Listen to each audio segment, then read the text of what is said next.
नमस्कार बच्चों, साथियों एवं मित्रों। आज मैं रस एक ऐसा टॉपिक है जो 12 तक के बच्चों को और इसके आगे भी कॉम्पिटिटिव लेवल पर, कंपटीशन लेवल पर अक्सर सवाल इससे पूछे जाते हैं। मैंने आज सोचा कि रस पर कुछ वक्तव्य और विचार दिए जाएं जो हमारे 12 तक के विद्यार्थियों को और उसके आगे भी जो कंपटीशन होते हैं, चाहे जिस तरह के कंपटीशन हों, आजकल रस से संबंधित कुछ क्वेश्चन आ ही जाते हैं। तो उस पर आज मैं आप लोगों को बहुत सरल शब्दों में समझाने का प्रयास करूंगा। हालांकि ठंडक बहुत है, लेकिन ठंडक से घबराइए मत, क्योंकि ठंडक के साथ साथ हमें अपने लक्ष्यों को भी पूरा करना है।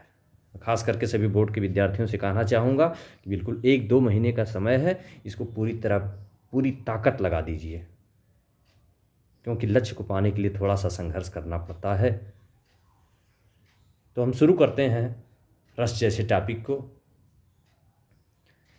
साथियों, रस का अर्थ होता है आनंद। किसी काव्य को पढ़ रहे हैं, किसी नाटक को देख रहे हैं, तो हमें जो आनंद की अनुभूति होती है उसे ही हम रस कहते हैं।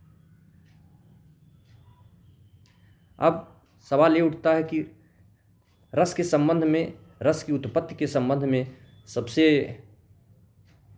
एक महान आचार्य हुए भरत मुनि, जो इसकी एक प्रचलित सूत्र के बारे में बताए। विभावानुभाव व्यभिचारी भाव संयोगाद्रस निष्पत्ति है।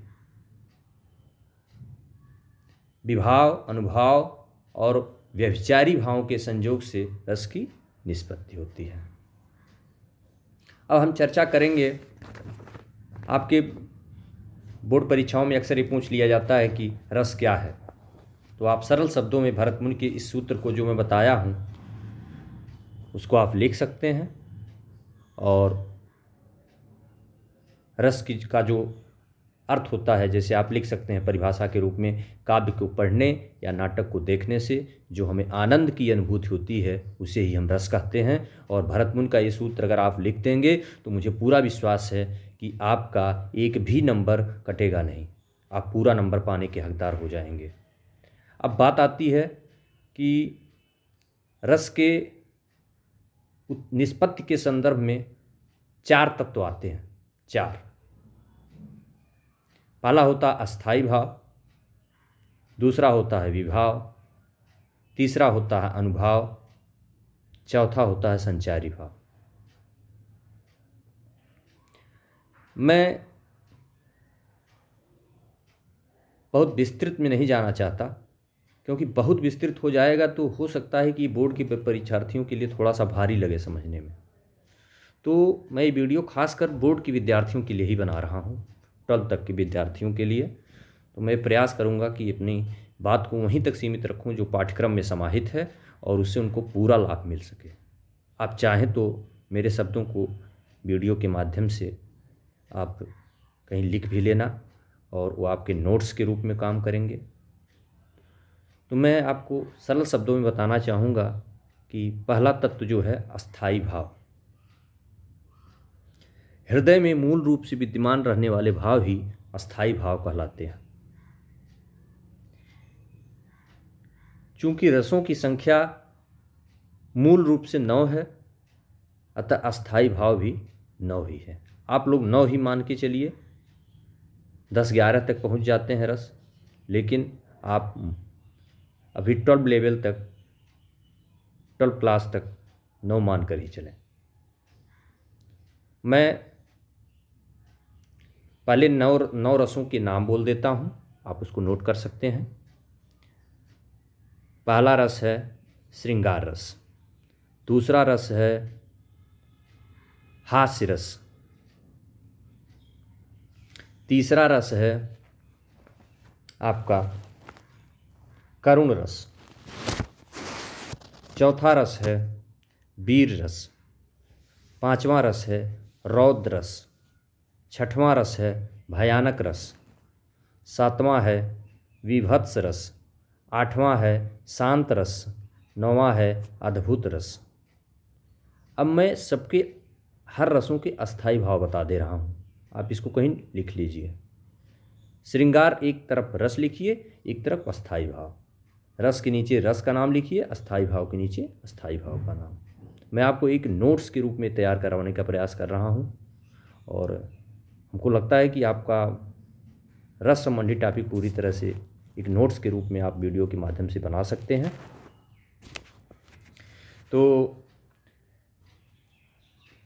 पहला रस हम लेते हैं श्रृंगार रस, इसका स्थायी भाव होता है रति। दूसरा हो गया हास्य रस, इसका स्थायी भाव होता है हास्य या हास। तीसरा होता है करुण रस, इसका स्थायी भाव होता है शोक। चौथा होता है वीर रस, इसका स्थायी भाव है उत्साह। पांचवा रस है आपका रौद्र, इसका स्थायी भाव है क्रोध।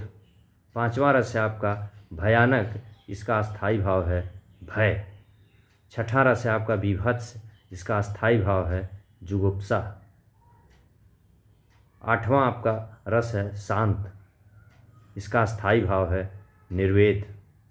नौवां रस है आपका अद्भुत, जिसका स्थायी भाव है विस्मय। अब आपके 9 रस हो गए, 9 अस्थायी भाव हो गए। कहीं भी आपसे से क्वेश्चन पूछा जाएगा तो आप इसको आराम से बता सकते हैं और इसके अस्थायी भावों को आप लिख भी सकते हैं। दूसरा तत्व, एक तत्व, 4 तत्व मैंने बताया था। दूसरा तत्व आता है विभाव, जो कारण हृदय में स्थित अस्थायी भाव को जागृत या उद्दीप्त करते हैं, उन्हें ही हम विभाव कहते हैं। विभाव के 2 भेद हैं, आलंबन, दूसरा उद्दीपन। जिस व्यक्ति या वस्तु के कारण अस्थायी भाव जागृत होता है उसे आलंबन विभाव कहते हैं। अस्थायी भाव को उद्दीप्त या तीव्र करने वाले कारण जो हैं उसको हम उद्दीपन विभाव कहते हैं। आलंबन विभाव में आप उदाहरण ले सकते हैं नायक नायिका प्रकृति का, और उद्दीपन विभाव में आप उदाहरण ले सकते हैं नायिका का रूप, सौंदर्य आदि। तीसरा तत्व आता है अनुभाव। अब जो विभाव मैंने आपको बताया कि आलंबन और उद्दीपन विभाव, इन्हीं विभावों के द्वारा रस को पुष्ट करने वाली शारीरिक अथवा मानसिक चेष्टाएं अनुभव कहलाती हैं।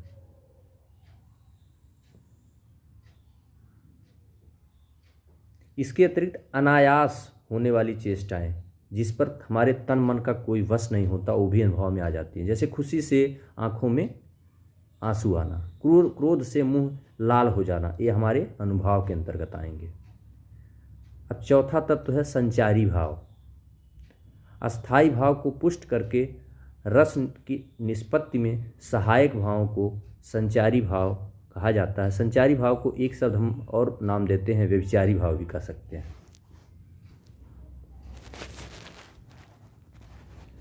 अब मैं आता हूं एक एक की परिभाषा और उदाहरण पर।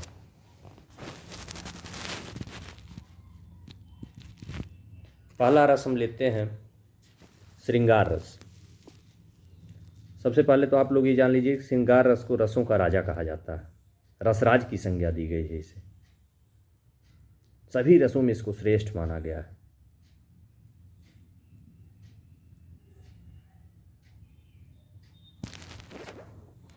अब आप इसको परिभाषित कैसे करेंगे, इस बारे में श्रृंगार रस को हम 2 भाग में बांट सकते हैं, एक संयोग श्रृंगार और दूसरा वियोग श्रृंगार। संयोग श्रृंगार में क्या होता है, नायक नायिका के एक दूसरे का प्रेमपूर्ण दर्शन, स्पर्श, श्रवण आदि से रति भाव संयोग श्रृंगार की उत्पत्ति करता है। संयोग श्रृंगार में नायक नायिका के मिलन की स्थिति अनिवार्य है। मैं एक उदाहरण के माध्यम से आपको समझाना चाहूँगा। एक पल मेरे प्रिया के दृग पलक थे उठे उठे ऊपर सहज नीचे गिरे, चपलता ने इस विकम्पित पुलक से दृढ़ किया मानो प्रणय संबंध था। ये हमारे पंत जी की, हमारे महान कवि पंत जी की लाइनें हैं। इस उदाहरण को मैं थोड़ा सा समझाऊंगा आप लोगों को। इस उदाहरण में अस्थाई भाव क्या है?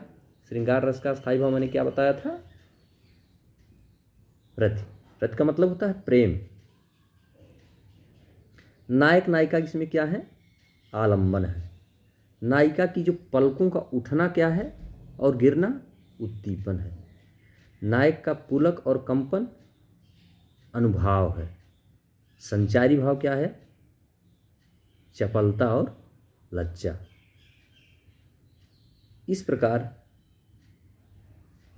रति अस्थाई भाव विभाव, अनुभाव और संचारी भाव के संयोग से संयोग श्रृंगार के रूप में अभिव्यक्त हुआ है।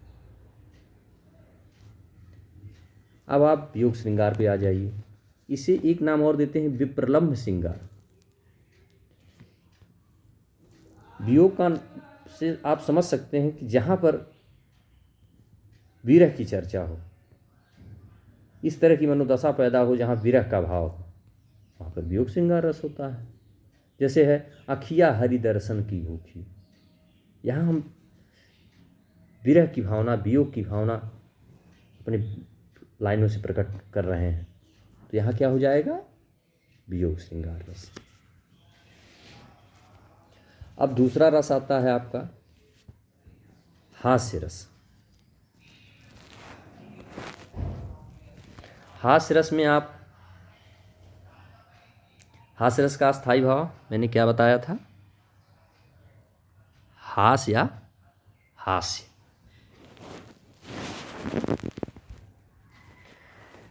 अब इसकी परिभाषा मैं बता देता हूँ, थोड़ा सा समझने का प्रयास कीजिएगा, खास करके जो 12th तक के बच्चे हैं।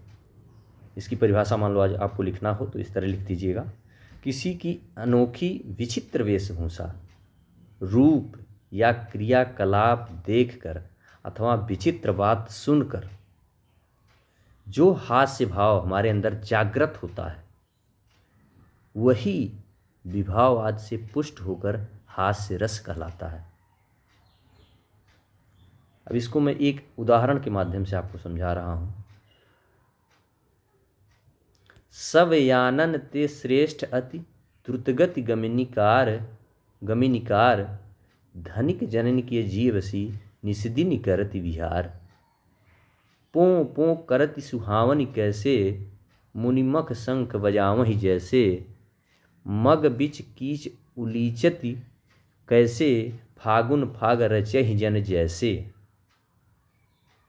अब इसमें अस्थाई भाव तो मैंने आपको बता ही दिया कि हास्य रस का अस्थाई भाव क्या है? हास। आलंबन इसमें क्या है? कार। उद्दीपन क्या है इसमें? कार की पों पों या रास्ते में कीचड़ उछालना। और एक चीज़ आप और ज़रूर याद रखिएगा कि जो मैं उदाहरण बोल रहा हूँ, कोई ज़रूरी नहीं कि यही उदाहरण आप लिखें। आप कोई भी उदाहरण दे सकते हैं जो इस रस से संबंधित हो। आसान उदाहरण कोई चूज कर लीजिए। कहीं आपको लगता है कि इससे आसान उदाहरण आपको समझ में आ रहा है तो आप उसको भी लिख सकते हैं, आपका कहीं नंबर नहीं कटेगा। अब तीसरा रस आता है करुण रस। करुण रस में ये होता है कि करुण का अस्थाई भाव मैंने बताया है आप लोगों को, शोक। जहाँ पर शोक की भावना हो, थोड़ा सा कष्ट की भावना हो, वहाँ पर करुण रस होगा। अगर ऐसी कहीं कोई लाइनें हैं जहाँ पर थोड़ा सा शोक पैदा हो रहा है, करुण कष्ट पैदा हो रहा है, तो वहाँ आप करुण रस समझ जाइएगा। अब इसको भी मैं थोड़ा सा परिभाषित कर देता हूँ। प्रिय व्यक्ति या वस्तु के विनष्ट होने से हृदय में उत्पन्न शोक अस्थाई भाव, जो हृदय में हमारे शोक अस्थाई भाव है, वो करुण रस के रूप में व्यक्त हो जाता है। जैसे एक लाइनें हैं, अभी तो मुकुट बधा था माथ, हुए कल ही हल्दी के हाथ, खुले भी न थे लाज के बोल, खिले थे चुम्बन शून्य कपोल, हाय रुक गया यही संसार, बना सिंदूर अनल अंगार। इसमें कष्ट है, कष्ट किस बात का? पति की अकाल मृत्यु का कष्ट। इससे बड़ा कोई कष्ट होता नहीं है। अस्थाई भाव इसमें क्या है? शोक है।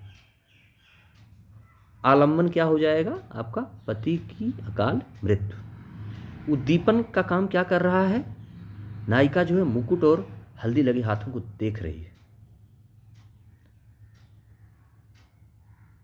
अनुभाव क्या है?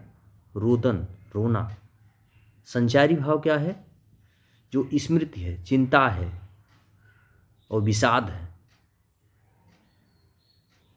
आपका 3 रस कंप्लीट हो गया। चौथा रस है आपका वीर रस। वीर का मतलब आप लोग समझते ही होंगे कि जहाँ पर वीरता झलके, वीरता प्रकट हो। युद्ध अथवा अन्य शौर्य पराक्रम वाले कार्यों में हृदय में जो उत्साह उत्पन्न होता है, उसी से उत्साह रस की, उत्साह कह रहे हैं, वीर रस की पुष्टि होती है। जैसे कहानी आप लोग सुने होंगे कि महाभारत में चक्रव्यूह भेदते समय अभिमन्यु ने एक वाक्य बोला था, उसको हम वीर रस में रख सकते हैं। और बहुत ही गर्व के साथ उन्होंने यह वाक्य बोला था, हे सारथे हैं द्रोण क्या, देवेंद्र भी आकर अणे, है खेल क्षत्रिय बालकों का व्यूह भेदन कर लड़े। मैं सत्य कहता हूँ सखे, सुकुमार मत जानो मुझे, यमराज से भी युद्ध में प्रस्तुत सदा मानो मुझे। मैं एक बार और बच्चों को, खास करके 12th तक के बच्चों को बताना चाहूँगा कि अगर आप लास्ट की 2 लाइनें भी लिख देंगे कि मैं सत्य कहता हूँ सखे, सुकुमार मत जानो मुझे, यमराज से भी युद्ध में प्रस्तुत सदा मानो मुझे, तो भी आपको नंबर मिल जाएगा। आप इससे संबंधित वीरता का कोई उदाहरण दे सकते हैं। अब वीर रस के भी कई भेद होते हैं, लेकिन बहुत विस्तृत में जाने की ज़रूरत नहीं है। इससे आपका काम चल जाएगा, 12th तक का काम चल जाएगा। हाँ, कंपटीशन लेवल पे थोड़ा सा फिर उसके लिए अलग से वीडियो हम बना देंगे। अब 5वां आता है भयानक रस। भयानक शब्द से ही आप समझ गए होंगे भय। किसी भयानक वस्तु, दृश्य, जीव या व्यक्ति को देखने, सुनने या उसका उस स्मरण होने से भय नामक अस्थाई भाव पुष्ट होकर भयानक रस की व्यक्ति होती है। जैसे है दो लाइनें हैं, उसको मैं बता रहा हूँ, फिर उसका अर्थ भी बता दूंगा आपको। नभते झपटत बाज लखी, भूल्यो सकल प्रपंच, कंपित तन व्याकुल नयन, लावक हिल्यो निरंज। आकाश से झपटते हुए बाज को देखकर बेचारा लावा पक्षी, आकाश से झपटते हुए बाज को देखकर बेचारा लावा पक्षी अपनी सुध बुध खो बैठा। उसका शरीर कांपने लगा, उसके और भय से उसके नेत्र बंद हो गए, वह जरा भी हिलडुल न सका। यानी भय से पूरी तरह वह भय के आसक्त में आ गया। तो यहाँ पर कौन सा रस होगा? भयानक रस। अब हम 6वें रस की चर्चा कर रहे हैं, रौद्र रस। रौद्र का मतलब होता है रुद्र, मतलब एक तरह से रौद्र रूप, जिसको कहते हैं क्रोध।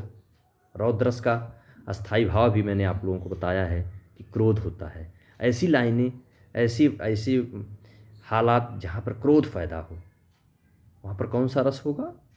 रौद्र रस। जहाँ पर अपने गुरु आत्मी की निंदा, देशभक्ति का अपमान हो, वहाँ पर शत्रु से एक प्रतिशोध की भावना पैदा हो जाती है। और यही भावना क्रोध नामक अस्थाई भाव के साथ पुष्ट होकर रौद्र रस के रूप में व्यक्त होती है। जैसे एक लाइन है मैथिली शरण गुप्त जी की, श्री कृष्ण के सुन वचन, अर्जुन क्रोध से जलने लगे, सब सुख अपना भूल कर करतल युगल मलने लगे, संसार देखे अब हमारे, शत्रुरण में मृत पड़े, करते हुए घोषणा वे हो गए उठकर खड़े। यानी कि यहाँ क्रोध एकदम दिखाई दे रहा है आपका। तो इस तरह के हालात जहाँ पैदा होते हैं, वहाँ हम रौद्र रस कह सकते हैं। बस इतना आपके लिए पर्याप्त है। रस की परिभाषा दीजिएगा उस रस की, और 2-3-4 लाइनें जो आपको याद होंगी उसका उदाहरण दे दीजिएगा, आपको फुल नंबर मिलेगा। क्योंकि आपसे इतनी ही अपेक्षा की जाती है कि आप रस को समझ पा रहे हैं और उससे संबंधित 2-4 लाइनें लिख पा रहे हैं। अब 7वां रस आपका आता है, आपको बताए थे बीभत्स रस। बीभत्स नाम लेने से ही लगता है कि थोड़ा सा घृणित जिसको बोलते हैं, जहाँ पर इस तरह की स्थिति पैदा हो, जैसे घृणित दृश्य देखने से, सुनने से मन में एक भाव पैदा होता है, जिसको हम अस्थाई भाव के रूप में आपको बता चुके हैं, जुगुप्सा का भाव कहते हैं। जुगुप्सा क्या है? विभत्स का अस्थाई भाव है। अगर ऐसी स्थिति हो कहीं कि घृणित दृश्य देखने से, सुनने से मन में जुगुप्सा का भाव, विभाव, अनुभव आदि से पुष्ट होकर विभत्स रस की परिकल्पना कराता है। जैसे एक बहुत सी विभत्स दृश्य है, जैसे मैं बताना चाह रहा हूँ, लाइनें हैं। कोई आतड़ीन की पहरी माल इतरात दिखावत, कोई चर्बी लय चोप सहित निज अंगन लावत, को मुंडन लय माल मोद कंदुक लौ डारत, को रुंडन पर बैठ करेजो फारी निकारत। ये भूषण की पंक्ति है, लेकिन इसमें देखो कितना मन अजीब तरह का हो जा रहा है लाइनों को सुन करके। यानी ऐसी स्थिति जहाँ पर पैदा हो, आप कोई दूसरा भी उदाहरण दे सकते हैं, जहाँ मन घृणा से भर जाए, वहाँ आपका बीभत्स रस होगा। 8वां रस आपको बताए थे अद्भुत रस। इसका स्थायी भाव याद आ गया होगा आपको। अद्भुत रस का स्थायी भाव मैंने क्या बताया था? अद्भुत का मतलब ये होता है कोई चीज़ जब हम बोलते हैं यह अद्भुत है, अद्वितीय है, तो मतलब वहाँ पर आश्चर्य पैदा होता है कि ऐसा अद्भुत नज़ारा, ऐसा अद्भुत दृश्य, यानी आश्चर्य। तो अद्भुत रस का मैंने अस्थाई भाव क्या बताया था? विस्मय, उसको विस्मय बोलते हैं। तो विचित्र अद्भुत वस्तु, व्यक्ति या कार्य को देखकर जब आश्चर्य होता है, तब अद्भुत रस की उत्पत्ति होती है। जहाँ पर आश्चर्य पैदा हो वहाँ अद्भुत रस होगा। जैसे कबीरदास की एक उलटवासी है, हालांकि आप लोग अभी उलटवासी के बारे में उतना नहीं जानते होंगे, लेकिन लाइनों को सुन करके आपको जरूर लगेगा कि ये तो अचंभा लग रहा है, ऐसा कैसे हो सकता है, ये तो अद्भुत है, आश्चर्यजनक। एक अचंभा देखो रे भाई, ठाढ़ा सिंह चरावे गाई, जल की मछली तरुअर ब्याई, पकड़ी बिलाई मुर्गे खाई। यानी आश्चर्य पैदा हो रहा है। यहाँ कौन सा रस हो जाएगा? अद्भुत रस। अब आपका एक लास्ट रस बच रहा है, शांत रस। शांत का हमने अस्थाई भाव क्या बताया था आपको? शांत रस का अस्थाई भाव होता है निर्वेद। अगर कहीं निर्वेद लिखा हुआ मिले तो आप जान लीजिएगा ये शांत से संबंधित है।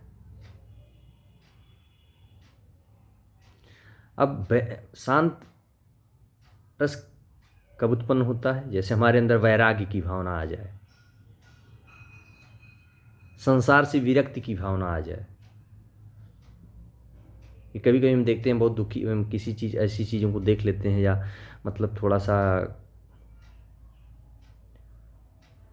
अंदर से पीड़ित होते हैं, तो वैराग्य की भावना आ जाती है कि संसार में कुछ नहीं है,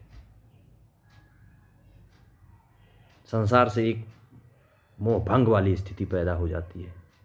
तो ऐसी स्थिति में शांत रस की उत्पत्ति होती है। मैं एक उदाहरण आपको बता रहा हूँ। एक लाइन है, कबहुक हों यह रहनि रहोंगो, श्री रघुनाथ कृपालु कृपाते संत सुभात गहोंगो।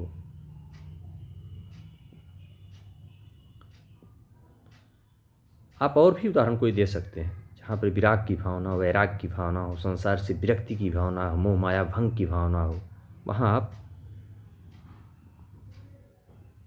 शांत रस के उदाहरण के रूप में उसको दे सकते हैं।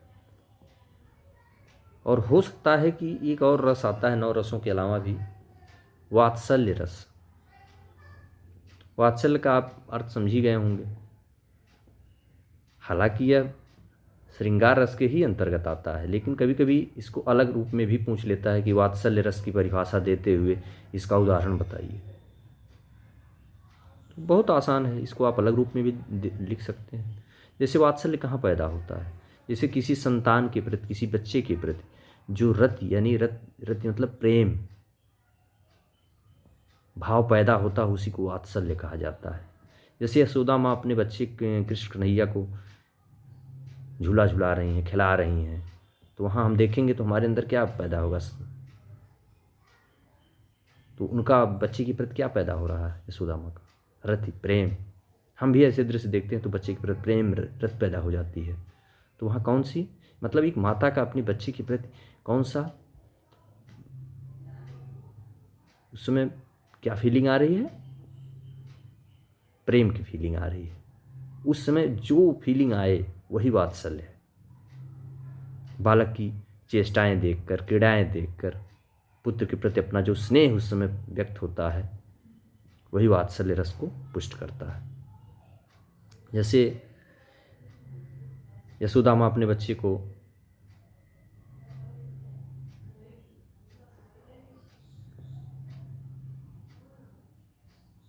खिला रही हैं, तो उसमें क्या है? जैसे लाइनें हैं, यशोदा हरि पालने झुलावें, हल रावें दुलरावें, जोई सोई कछु गावें, यशुमति मन अभिलाष करे, कब मेरो लाल घुटरुवन रे गए, कब धरनि पग द्वय धरे। तो इस तरह का कोई भी उदाहरण आप दे सकते हैं। तो आज हमने जो वीडियो बनाया उसका मेन उद्देश्य था कि जो खासकर 10th और 12th की बोर्ड परीक्षा दे रहे हैं उनके लिए यदि रस से संबंधित कोई क्वेश्चन आता है तो उसका उन्हें पूर्ण नंबर मिले। और व्याकरण के अंतर्गत आने वाले जो भी टॉपिक हैं उसकी सबसे बड़ी विशेषता ये है कि आपको हिंदी में भी मैथ की तरह नंबर मिलता है। मैथ की तरह नंबर मिलने का मतलब कि आप अगर 2 नंबर का क्वेश्चन है और उसको सही से लिख दिए तो आपका 2 में 2 पूरा मिल जाएगा, उसमें नंबर कटता नहीं है व्याकरण में। तो हमको लगता है कि आप मेरे वीडियो को देख करके एक अपने घर पे एक अच्छा सा नोट्स बना सकते हैं, और ज़रूर बनाइएगा। इससे आपका 2 लाभ होगा। एक तो आपका दिमाग में वो चीज़ बैठ जाएगी, दूसरे आपका एक हमेशा के लिए अस्थायी नोट तैयार हो जाएगा और ये हमेशा काम करेगा आपके जीवन भर, और वर्तमान में बोर्ड परीक्षा में तो काम करेगा ही। इसके साथ ही हम अपने बात को विराम देते हैं। अगले वीडियो में हम फिर किसी व्याकरण के दूसरे टॉपिक पर चर्चा करेंगे जो बोर्ड के परीक्षार्थियों के लिए काफ़ी महत्वपूर्ण होगा। और आप लोग मेरे इस चैनल पे जाइएगा, यूट्यूब चैनल पे सब्सक्राइब और लाइक कर दीजिएगा, बेल को दबा दीजिएगा। इससे आपको बेल को दबाने से ये लाभ रहेगा, सब्सक्राइब करने से लाभ रहेगा कि जब भी मैं कोई वीडियो डालूँगा उस चैनल पे तो आपको सूचना मिल जाएगी। और मैं पूरा प्रयास करूँगा कि आप मेरिट में स्थान बनाएं, और इसमें मैं आपका पूरा सहयोग करूँगा। मैं समय समय पर वीडियो बना के यूट्यूब चैनल पर डालता रहूँगा, जो बोर्ड के परीक्षार्थियों के लिए तो लाभदायक होगा ही, साथ ही जो कंपटीशन की तैयारी कर रहे हैं उनके लिए भी बहुत ही लाभदायक होगा। और बहुत ही सरल शब्दों में मैंने व्याख्या किया है। धन्यवाद।